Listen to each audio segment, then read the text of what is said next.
ফরজ, তেমনি আল্লাহর দিন প্রতিষ্ঠা করা তার পূর্বে ফরজ। আপনি একটু খেয়াল করেন, আপনি যদি নামাজের আগে উজু না করেন বা উজুর আগে পাক পবিত্র না হন, তাহলে কি আপনার নামাজ হবে? তো আলটিমেটলি আমরা কি করি, যে কাজটা সহজ, যেমন পাঁচ ওয়াক্ত নামাজ পড়া সহজ, সেটা পালন করি, কিন্তু দিন প্রতিষ্ঠার বিষয়ে যখন আমাদের উপরে তাগিদ আসে তখন আমরা এটা পালন করি না, আমরা এটা রাজি হই না। তাহলে কি আলটিমেটলি আল্লাহর আইন মানা হলো ভাই? তা আপনি যদি আল্লাহর আইন মানতে হয় তাহলে পরিপূর্ণ মানতে হবে। আপনাকে পাঁচ ওয়াক্ত নামাজও পড়তে হবে, আল্লাহর দিন প্রতিষ্ঠাও করতে হবে। আল্লাহর দিন প্রতিষ্ঠা কতটুকু গুরুত্বপূর্ণ একটু খেয়াল করলে দেখবেন, আমার নবী হযরত মুহাম্মদ সাল্লাল্লাহু আলাইহি সাল্লাম, আপনারা নিজেরও জানেন, 27 থেকে 28টা যুদ্ধে স্বয়ং নিজে নেতৃত্ব দিয়ে যুদ্ধ করছে ইসলাম প্রতিষ্ঠা করার জন্য।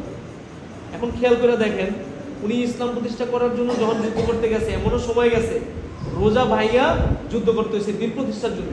তাহলে দিন প্রতিষ্ঠা কতটা গুরুত্বপূর্ণ। এখন ভাই আমরা যদি বলি যে এখন সামনে আমাদের একটা পার্লামেন্ট নির্বাচন হবে, জাতীয় সংসদ নির্বাচন হবে, অথবা স্থানীয় নির্বাচন হবে, এখন এই নির্বাচনে আপনার ভূমিকা সবচেয়ে বেশি এই দিন প্রতিষ্ঠার ক্ষেত্রে। কীভাবে?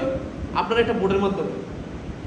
কালকে যদি আপনি চিন্তা করেন যে আপনার এই সমাজ ব্যবস্থা, আপনার এই রাষ্ট্র, আপনার এই দেশকে পরিবর্তন করবেন, একমাত্র ইসলামের আইন যদি প্রতিষ্ঠা হয় তাহলে পরিবর্তন করা সম্ভব, আদারওয়াইজ পরিবর্তন করা সম্ভব না।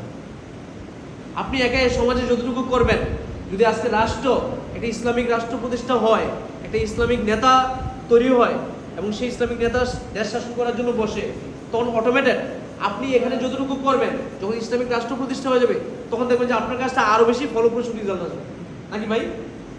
তো এখন পাঁচ ওয়াক্ত নামাজ যেমন ফরজ, রোজা রাখা যেমন ফরজ, তেমনই দিন প্রতিষ্ঠার জন্য আমাদের কাজ করে যেতে হবে, এটাও আমাদের জন্য ফরজ, এটা মানতে হবে আমাদের।